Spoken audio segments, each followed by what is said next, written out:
Happy morning friends. இன்றைக்கி சாட்டர்டேவோட mini vlog தான் பார்க்க போகிறீங்க. இன்றைக்கி நமக்கு ஆஃப் பண்ணுறதால பிரேக்ஃபாஸ்ட் வந்து கொஞ்சம் டிஃப்ரெண்ட்டாக செய்யலான்னு தோணுச்சு. அதனால லாஸ்ட் நைட்டே வந்து பார்த்திங்கன்னா பச்சைப்பயிரை வந்து ஊற வச்சுருக்கேன். ஸோ இந்த பெசரெட்டு சொல்லுவாங்களா, அதை தான் நம்ம இன்றைக்கி செய்ய போகிறோம்.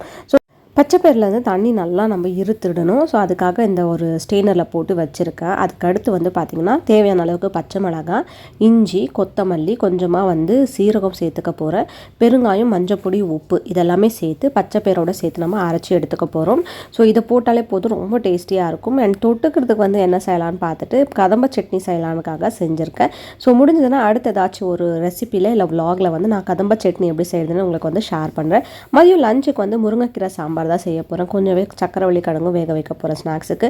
ஸோ இந்த மாதிரி தான் சாட்டர்டே மார்னிங் பிரேக்ஃபாஸ்ட்டும் லஞ்ச் வேலையும் பார்த்துட்டு இருந்தேன். பெசரெட் ரொம்பவே டேஸ்டியாக இருந்துச்சு.